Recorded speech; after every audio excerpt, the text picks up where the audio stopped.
time is short, so I really want to get us going as possible. But let me set this conversation up. So across day one, we heard lots of discussion about the peril and the harms of the information environment. And we also heard many ideas for being better stewards of the information environment. In fact, frankly, it was an embarrassment of riches. There were so many good ideas to be doing. So it is no surprise that the brilliant Summit team, and here I'm talking about Ana Douagi and Franklin Carrera Martinez, that after doing their homework on the landscape of ideas that were out there for turning back the turmoil in our information environment, they would ask, how can we get all of these brilliant ideators and social entrepreneurs, how can we get them to work together? Can we use the summit to try to stimulate some collaboration? And when they mentioned this to me, I said, absolutely, sign me up. What can I do? And they said, well, could you do a panel on this conversation? I said, I'd love to. And they said, you have 40 minutes. To which I thought, wait, it takes some people 40 minutes just to say Sheldon Himelfarb. But I don't think we're going to solve this problem today, but I do think we've got really, truly a magnificent panel to begin the discussion. Their expertise spans the globe, spans sectors, spans political cultures, which of course is the complexity of this topic. Getting collaboration across all of those areas is vital. But so is, I just want to say that we recognize it's also critical to have interdisciplinary collaboration across psychology, neuroscience, computer science, data science, which is something that was discussed yesterday. So I want to put a plug in for the panel at 1 o'clock today, Project Hope, where there will be a fabulous array of research leads from the IPIE to talk about exactly that, the cross-discipline element of this challenge. So this panel here, they are far too accomplished for me to waste their time or your time. You want to hear directly from them with giving chapter and verse on their bios, which you can find on the website. So here is Sheldon's quick and dirty of what you need to know about each of these folks. Undersecretary Fleming, who from now on will be known as Melissa on this panel, at her request, from the UN, heads their global comms work today, but is also someone who has made an enormous difference to the world in leadership posts at many other international organizations like OSCE, like the International Atomic Energy Association, like the UN High Commissioner for Refugees, a true public servant. We are all here for her dedication and what we're going to talk about today, her ability to wrangle compromise among nations. Sanjiv Ahuja, a wildly successful technology executive and one of the world's leading builders of the infrastructure on which today's global information environment relies. When I think of Sanjiv's work, I think of the guy whose company may have put up more cell phone towers across the developing world than just about any other person I know, connecting many millions of people to the internet and, just as importantly, to each other. I have John Momoh. John is the founder, CEO of Channels Broadcasting, headquartered in Nigeria, broadcasting all around the world. Channels is the largest, and if you read the Financial Times of London, at one point I remember them calling John and Channels the most trusted independent broadcaster in Africa. So please give this group a hand. And now that you've met the folks on stage, you will understand why I would introduce myself today as Einstein's chauffeur. I'd love to dive in with the folks here, but I want to start by introducing my only invisible panelist, Tawakkol Karman, the 2011 Nobel Peace Prize winner from Yemen, someone whose work has been an inspiration to millions of people, including myself. Tawakkol could not be here in person, but she was really very generous with her time and her ideas when we spoke by video. So can you roll the video, please? Hello, everyone. Peace be upon you. Assalamu alaikum. First of all, congratulations to the Nobel Foundation and the National Academy of Science for organizing this important conference on misinformation.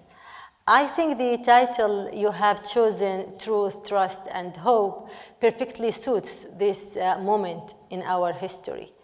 I'm sorry that I couldn't be there with you in Washington, D.C., but thanks to the technology, I am participating with you now, discussing the importance of collaboration to defeat hate and disinformation. First of all, evolving information environment is a double-edged sword. On the one hand, social media platforms have made information more accessible. Content creation is simplified, and information is spreading faster. All of this means that people can express their opinions and connect with others around the world much more easily. On the other hand, these tools can be exploited by malicious actors to undermine elections, cause confusion in times of crisis, and take advantage of people, as well as by authoritarian regimes that want to use these platforms to maintain their grip on power and silence the voices of their opponents.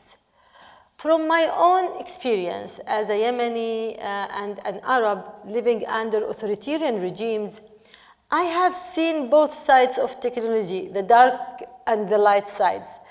As you know, the Arab Spring was a watershed moment in modern history that demonstrated the power of collective peaceful action and the will of the people to achieve freedom and justice. Freedom, justice, and democracy. In this historic moment, social media proved to be a powerful catalyst, igniting a flame of change that spread across nations. Platforms such as Twitter, Facebook, and YouTube provided a platform for Arab citizens to express their grievances, mobilize protests, and share information with the world in real time. Through hashtags, posts, and videos, people were able to unite and break the barriers of silence imposed by authoritarian regimes. Technology became a beacon of hope that allowed ordinary citizens to document human rights abuses, expose corruption, and demand justice. Social media in general provided a digital public square where ideas, stories, and demands for change could be shared and amplified. They helped shape a narrative of resistance and create an international network of solidarity. But unfortunately, with that great power comes great responsibility and challenges. The dark side of this technological revolution has come to light. The authoritarian regimes have recognized the potential threat of social media and quickly adapted their tactics to exploit social media to maintain their grip on power and suppress dissent. They have spread misinformation, embraced digital surveillance, deployed cyber armies, and enacted laws to control online discourse. By monitoring and manipulating online content, the authoritarian regime's electronic flies, we call them in Arab region electronic flies, and pro-regime influencers and broadcasters, and of course fake accounts, have been used to spread false stories about dissident, about peaceful revolution, about women activists, about journalists, about Arab Spring in general, and smear journalists, as I said, human rights activists, and also political activists. There are many, numerous, cases from Jamal Khashoggi to Ghada Weiss to myself. But despite all these obstacles and challenges, I firmly believe that we can overcome them if we cooperate and work together. We can safeguard the truth and protect the people's voices and the integrity of the digital spaces. Global democracies, tech companies, and civil societies organizations must join forces to support the voices of those who strive for freedom, democracy, dignity, and human rights. Hello there. Hello. We're here at the stop. Thank you, Tawakkol. I mean, I can't really imagine a better frame conversation because Tawakkol, and by the way, the full video, Tawakkol has given us much more than that, will be showing on the Nobel site. But she tees up the role of regimes. She tees up the role of platforms. She tees up the role of all of us in collaborating to pull this information environment back from the brink of disaster. So let's get started here. I want to go first, if I can, to you, Melissa, because yesterday, your wonderful presentation, you highlighted one of those initiatives that I was referring to when I talked about the embarrassment of riches yesterday, of ideas, when you said there will be coming a code of conduct for information integrity at the UN. And I have to admit, when I first heard about this, the idea of collaborating on something like information integrity, when information, we have to admit, is a tool of asymmetric warfare among so many of the member states. It astounds me, it encourages me, and it perplexes me. Can you tell us, how are you approaching this? How are you able to get member states to collaborate on such a sensitive issue? It seems a Herculean task. Yeah, but I think it's really clear. I mean, the UN takes on a lot of Herculean tasks, but we're working all over the world to try to make our world more peaceful, more sustainable, livable. And we're finding, and I think the UN and those who are struggling for freer societies have also just given us that call. We cannot achieve these goals in toxic information environments. And our information environments have just gone out of balance. We all know that with the rise of social media and digital platforms, this has spelled the demise of independent media. Maybe not you, but there are many. I mean, in this country, it's very widely reported that there are news deserts that mean that there is no reporting at all on in local communities. In some countries that are fragile and vulnerable and poor, and on the suffering from conflict and climate change and poverty, this has meant the complete demise of independent media. And what has streamed in is, to replace it, are free tools from Silicon Valley that are not necessarily being used for the greater good. And Tawal explained how some autocratic governments have very quickly become masters of the platforms, and those who are trying to be voices of change in those countries are now under attack. Yes, completely agree that they have been useful for pulling people together, for protest movements, and bringing out solidarity when there is absolutely no news coverage, because that's another consequence of the financial models of the news media suffering under the rise of social media, is that we've seen almost the extinction of the foreign correspondent.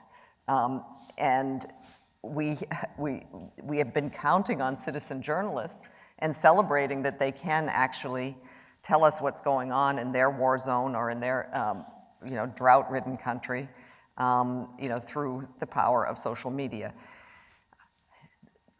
But those very voices are under attack. So we feel a responsibility at the UN, not only because we ourselves are under attack, but the work that we are trying to do is being undermined.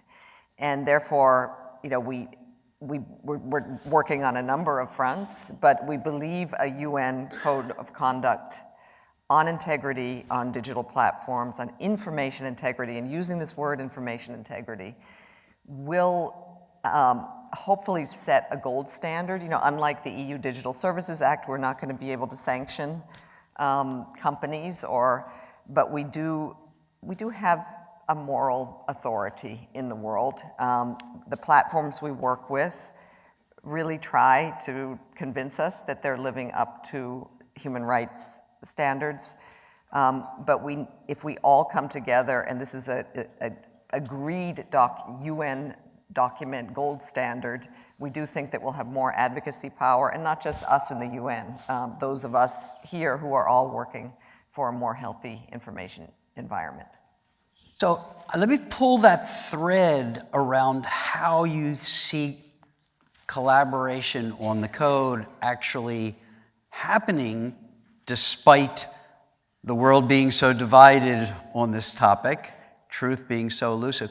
I think what I heard, and you tell me if I'm right, I think what I heard you say, the overriding needs, the overriding imperatives that we've already agreed upon, like the SDGs, the Sustainable Development, that you believe that because member states will want to see those things that they've already put their name to succeed, that they will be able to be brought along for a code of conduct around. Is that a fair description? That's a fair description, but I want to say that this is not going to be a document that needs to be signed off by member states. So we are briefing them on it. We're asking for their views, but it will not be a member state negotiated outcome document. And that is because also it's not only up to member states to solve this problem. Obviously, governments can be part of the problem. Sure. Or government, we're very conscious that we're not putting anything in this document that could be instrumentalized to be detrimental to freedom of expression, for example. So it is going to be a standard-setting document that is issued, by the UN Secretary General, by the UN Secretariat, that has the input of member states, that has the input of you, has the input of the platforms. We're presenting it to the platforms as well. So yes, it will. I think if we tried that approach of having it be negotiated by member states, approved by member states, then it would not be a gold standard code of conduct. Got it. I'm really, really tempted. And by the way, I think maybe there should be an 18th SDG. About information integrity. But then the other 17 might not have passed. Because it is an underlying requirement for a healthy society to have information environments that are also healthy. Well, I can't resist, sorry. I have to go to you, Sanjiv, just to speak about this. And I say that because as long as I've known you, you have been working all around the world in very tough places. When I first met you, you were putting cell phone towers in Burma at the time, in the quiet time when there was freedom was just starting to blossom there.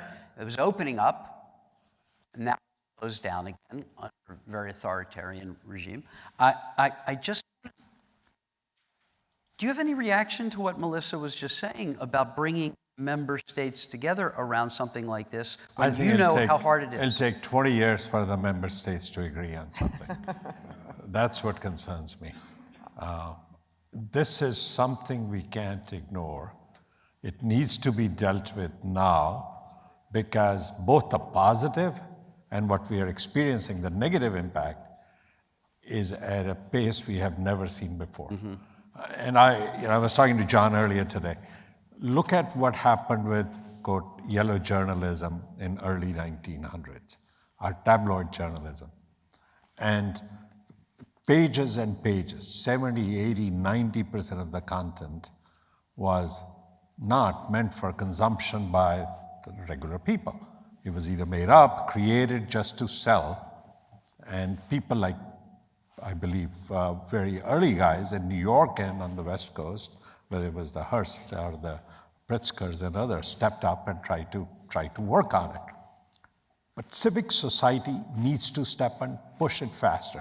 We don't have 10 years, we don't have 20 years. And a question was asked, what's my expectation out of today? With 200 research scientists, maybe we have algorithms created by the end of the day that solve this problem. And unfortunately, that's not going to happen. I think what we are lacking is the time. And getting a consensus of the member states will not happen in our lifetime. And we'll have a massive set of issues.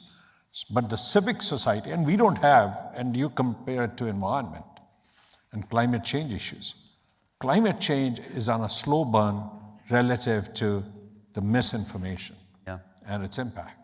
It is rapid, it is instantaneous. And the reaction of that, and the only way the corporates will act is if the civic society puts the pressure on social media, on creating the norms. European Commission is stepping up with regulation. But I think it's imperative United Nations moves at that pace with all my humility to United Nations speed of action, needs to move at a different pace.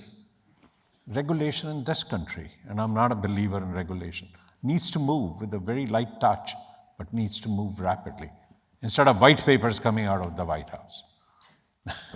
Well, okay, I want to go now to your background in the technology industry, Sanjiv, because I couldn't resist asking you about some of the countries where you've worked and what Melissa had said, but it's so, we need to talk about getting collaboration with the tech sector too.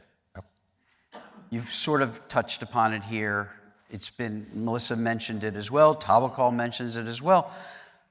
It's widely agreed management of the information environment in the service of humanity cannot happen without them, without the tech sector. Regulators, research scientists need access to their algorithms and the data to understand where the opportunities are. And yet, you've kind of alluded to this, the tech companies with their army of lobbyists, have managed to resist these efforts to secure access to the back end, which you just have got to have in order to understand how to tackle this problem. So how do we break this stalemate? End of the day, every business has a set of stakeholders, and we talked about shareholders earlier. They're looking at, and every chief executive's primary goal is value creation. But it does have other stakeholders. And one of those is the civic society, the consumers. And I don't think, and this is going to sound harsh, people like all the people that are here, academics, civic society, people like yourselves, people like us, we're not putting enough pressure on businesses that are creating the content, are disseminating the content. And unless that happens, they will not step up because they don't see a necessity to step up. Now, all the algorithms, we talk of transparency based, not at too many levels, but fundamentally at 2 levels. And one of those is the data sets that they use for learning and disseminating the information, right? And the algorithms they use. Now, some of those are competitive, but a lot of those algorithms and the data set, they should be made public, but there is not enough pressure on it. The information they're collecting is of the civic society. So why isn't the society stepping up and saying, you're collecting information on me, tell me, what are the algorithms you're using? What is the data set you're collecting about me? And I think a light regulation needs to be created. And I agree, the lobbyists and others obviously get in the way, and this is how our system works. But the civic society needs to step up, academics need to step up, and need to put a lot more pressure than we are putting today. A data that shocks the heck out of me, and I don't think, we as a society don't pay attention. People born between 1990 and 2010, 42% of the youth has mental health challenges. Does that have anything to do with social media? I don't know. But I don't think the scientists can correlate that unless you know what data, how it is being disseminated, what information is being disseminated. So the problems that it's causing is at many levels. Civil unrest, social unrest. There are benefits. I'm not saying there aren't benefits of that. But it requires a lot more transparency, and it's a little bit of light regulation and a lot of civic society pressure. That's the only way it'll get resolved. Well, I think you're saying we need more activism for civil society to put that kind of pressure on both the technology companies, because, as I said, the regulators and the legislators have so far failed to do that, which I think is a good segue to you, John. When Sanjiv tees up civil society, you've been a communications pioneer in Nigeria, building the largest independent broadcaster in the country, also been on several commissions and working groups to ensure a durable peace in Nigeria, especially during volatile times like the election that's just been held. And this election, I think, is fair to say, was relatively peaceful when you look across the history of elections in Nigeria, especially considering the soaring rates of unemployment and inflation and so forth. But at the same time, we heard about massive efforts to use mis and disinformation during the election. So let me ask you to take us behind the scenes and help us understand the kind of collaboration that there was during this very volatile, potentially dangerous election.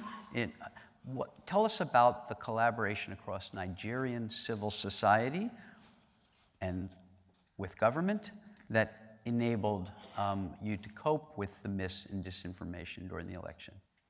Thank you, Sheldon, and it's good to be here sharing this hall with you all. Let me set some numbers as a backdrop. Nigeria is a country of 200 million people, 206 to be precise, and it's growing. Inflation is all-time high at 22%, and it's growing.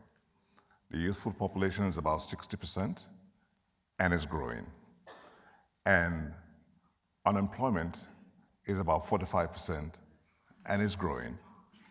Now, before the elections, we had issues of fuel scarcity, issues with security, and a government introduced a policy of redesigning of the local currency, which created a problem for businesses and for citizens. And so when the elections were about to be held, there was a lot of tension in the air, and people were really not happy with the past leaders, and they wanted a change. So there was a man who symbolized the kind of person they wanted to lead the nation. So the prognosis was that the elections, it was going to be fractured, there was going to be a lot of problems. So what happened? social media was agog, and you have a lot of disinformation coming from everywhere.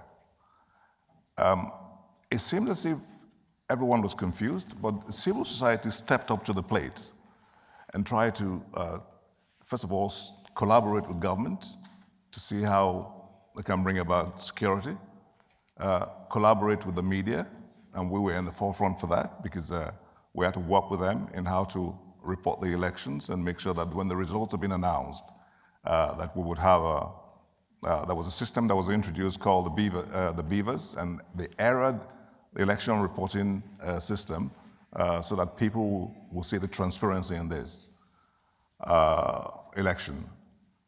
But alas, what happened was that the electoral body did not transmit the result as was expected. And then the result held, and then you have 2 days after the elections, as the results were being collated, there was the news making rounds and social media that a former president had stormed the collation center with the correct results, and that the results to be announced were fake. So there was a problem. Now the citizens, some of them, the supporters of this candidate who they had hopes on, were expecting us to report that, but we didn't and then we came under attack by the fact that we were supporting the government. The opposition was accusing us, and the government itself was accusing us of supporting opposition. But the good thing about it was that the civil society really stepped up to the plate. They made sure that the collaboration amongst themselves, with the media, with the government, with the security agents, sort of tempered everything. And so we had an election that, even though we had skirmishes here and there, was seen to be better than the previous elections. What this means is that there's need for more collaboration amongst everyone, and that held sway in the Nigerian elections. And even though most people don't still believe in the government, the one who has now been elected, in fact, they use the word selected because they don't trust the electoral body, and that was as a result of the kind of images and the postings that you see on social media. So what we now have is a country that is fractured, and I dare say that it's a kind of a copycat because they see what's happened in the United States, which was also transposed to Brazil, and so they're trying to see how they can do the same in Nigeria. But the collaboration was very key. We did our own part. We were under a lot of pressure from even the regulators. We were fined a couple of times for trying to hold some people to account. And this is how we've been working. So we're very used to this kind of pressures from government, from the social media, and a lot of our websites. The website was cloned and stories sent out, purportedly written by Channels Television. In this case, we had to work with Google to make sure that a lot of the sites were taken down. It was very tough. So, John, help us learn from this. Was there a driving force among all the players? Was there a driving force for that amount of collaboration that occurred to keep the mis and disinformation as best you could, keep it down as best you could, keep the violence down as best you could? Was there a driving force in this? At the risk of sounding immodest, I belong to the National Peace Committee, so it was my responsibility to make sure that we work with the civil society and try to see how we can bring them together. So we play our own part. So I dare say that's one driving force that was introduced to it. But the civil society themselves were very instrumental to this themselves. They took this upon themselves. They wanted the country that will hold the best elections ever. It has been a very good election. There have been surprises. But of course, there were skirmishes here and there. But if you compare them to the elections that were held previously, this could go better than what we had before. I'm mindful of time. I'm mindful we're in our last 5 minutes, but I only have in the last 5 minutes about 90 questions for you all. Melissa, I want to come back to you because I want us to bring back to science a little bit here, given the fact that we are in the National Academy of Sciences and what we've been talking about. The UN, you've heard a lot of discussion yesterday, not just from our announcement of the launch of the International Panel for the Information Environment, but also from so many other people that pointed to the IPCC as a model. IPCC is a UN organization. Yeah. Do you think that's where the UN should be going now to achieve collaboration on this? Well, we'll collaborate with you.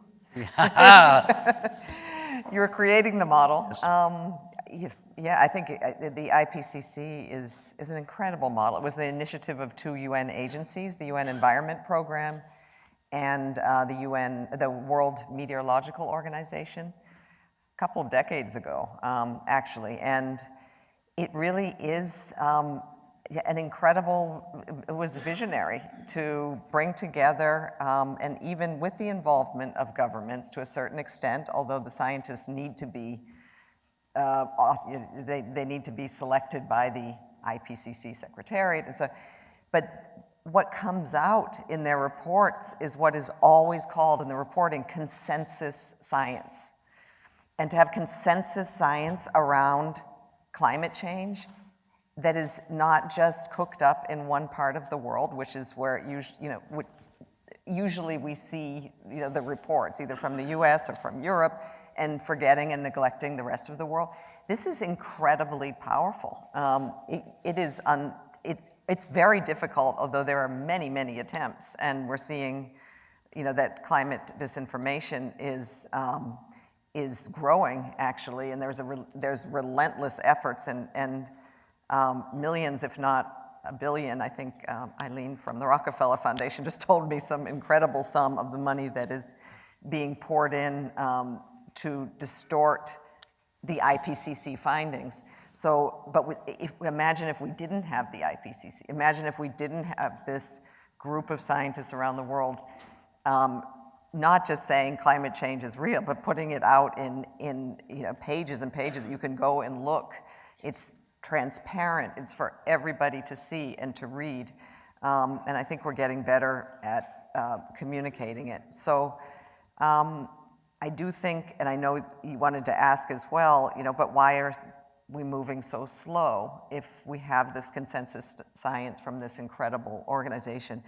I think that we would be moving slower if we didn't have it, because it is putting pressure on governments, and it is making climate change undeniable. I'm really sorry we don't have more time. I'm going to close, though, with a tough one for you, Sanjiv, because every time I talk with you, you're always like, Sheldon, this is the way it works in the real world. This is how it works in India. This is how it works in China. This is how it works in the many, many places where you have put down cell phone towers. So you talked about putting pressure through civil society. I don't know, we heard a lot about authoritarian regimes from Tawakkol. Pressure's really different in that situation. We've heard the specific situation in Nigeria, where, in fact, I've worked a lot in Africa. In South Sudan, the problem is as much coming from outside the country as it is inside the country. Diaspora injecting themselves with hate speech into the conversation that results in people being killed in country. So the regimes, the national governments then have to take some sort of action, and you talked about how government action is critical. Sanjiv, if you look 10 years down the road, knowing what you know about the communications infrastructure that you have helped to build, there's a lot of discussion about the inevitability of a splinter net where countries put up their firewalls, and that's how they create a check on mis and disinformation and security. I think it's very unfortunate, but What do you think? Seconds. Yeah, this is in 2 seconds. No, take your time. No, so I won't take very long. These guys in the beginning, they gobbled up our time, No, so we're this going is, to take it back. the schedule integrity is critical usually to me. I think the overall challenges that are facing us are accelerating at truly an exponential rate. You will see totalitarian regimes. I mean, we didn't touch the impact of AI on all of this. Today, you say, let's educate people that they can distinguish between true information and misinformation. Okay. AI will make that gap very, very narrow, maybe even eliminate it to a human perception. So what are the algorithms we can create? That's question on science that truly classify and aid human beings in distinguishing between facts and generated facts. Because the truth can be altered, and it's a perception of the truth. So that's where science comes in. Authoritarian regimes and at the government level, you will see a lot of facts being recreated and regenerated. And in those closed systems, the facts will look very different than the facts look, the true facts, whatever the true facts are. So I mean, this is where the technology, businesses, governments, and civil society cooperation becomes very critical. Can we break down, and what happened, we heard about what happened in the Middle East and all the benefits. The governments, if they just shut down the internet, stop the communication, none of this would happen, right? Cut down the cellular networks, very simple. So there'll be regimes that will create their own version of it, and we can't stop that.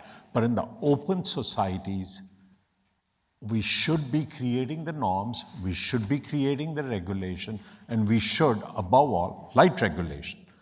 Enough civil society pressure for demanding openness of the data and the algorithms. And there is a limit where it goes to the competitive stuff. But beyond that, unless that transparency is there, the problem at all levels will get much worse. And unlike environment, unlike anything else, we don't have much time. We can't wait for a decade. You say go out in a decade, unless we really start putting some fixes in, all kind of issues will be much worse than where they are today. Well, please thank this marvelous panel. I said at the outset we weren't going to solve the problem, but I do think we've teed up a lot of the questions that have to be answered. Thank you very much. And thank you, Tawakkol, for helping us as well. Thank you.